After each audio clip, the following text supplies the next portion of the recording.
Uku Masinguga läbi käies sai õige varsti selgeks, et tema näeb mind läbi ja mul ei ole mõtet temale näidata ennast sellisena, nagu ma näidata tahaksin. Ja ilmselt tähendas see, et võisin tema puhul olla täielikult avameelne, häbenemata oma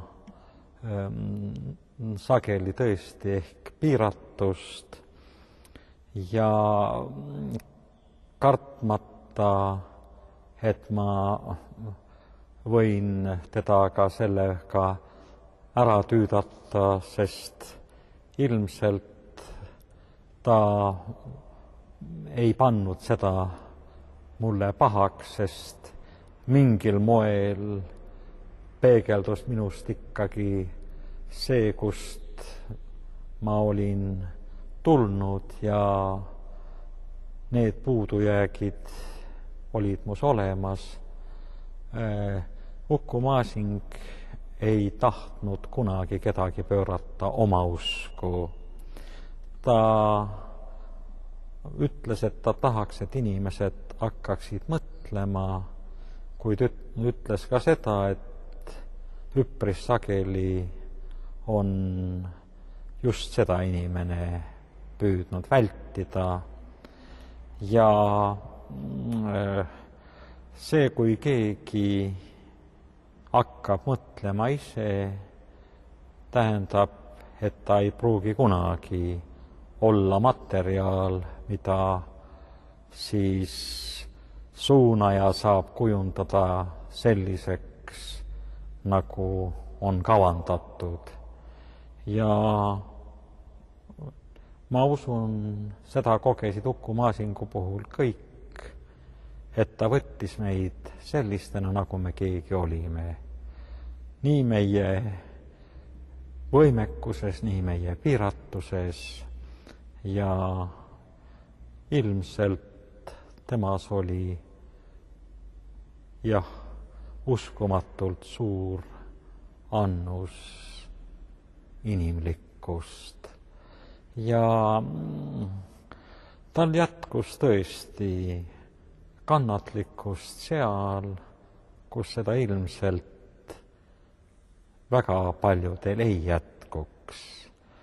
Ei olnud ju mitte ainult teoloogia tudengid need, kes Uku Masingu siis üles otsisid, kui neil olid probleemid ja kui neil ei olnud kedagi, kelle käest midagi küsida või midagi kuulda.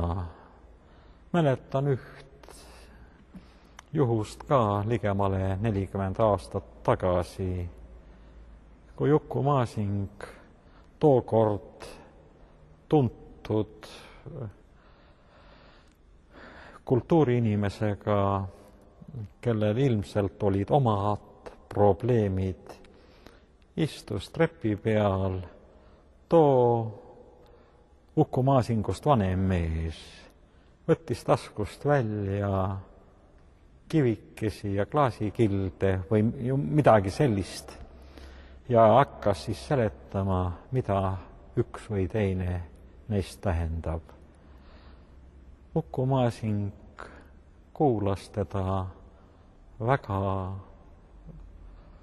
kannatlikult, küsis mõndagi, mis minu meelest ei võinuks mulle eluilmaski pähe tulla. Aga ma mõistsin, et tollele, kes oli tulnud Uku Masingu juurde, oli seda kuulamist vaja.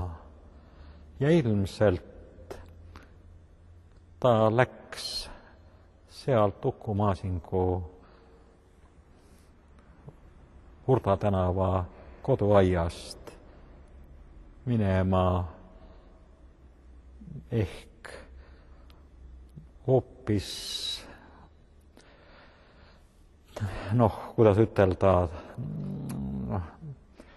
teise inimesena, kui ta sinna tuli. sest millestki, mis teda sinna tulles oli vaevanud, oli ta seal saanud lahti. Kas sellest koduaiast ja taimedest oli ka teil juttu?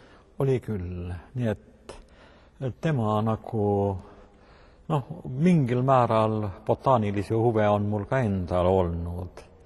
Ja kui ta sai kuulda, et mul seda on, siis üks teema, kus ta võis nii tõesti rääkida ja ma tundsin, et see pakkus talle endale, see olid taimed ja elamused, mis olid tema jaoks seotud taimedega ja ilmselt sellest ajast on vist ta õige mitme inimese suhtumist taimedesse mõjutanud ja muutnud.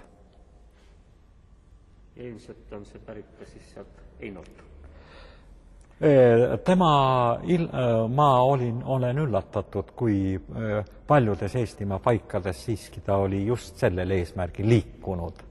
Ja tähendab, ükskord, kui ütlesin talle, et palu karukell või kui ma õigesti ladinakeelset nimetust mäletan, pulsatilla patens kasvab ka Valga lähistel, siis ta ütles, et see on siis üpris tema jaoks üllatav, sest ta arvas, et ta enam-vähem neid suuremaid ja tähtsamaid kasvukohti teab.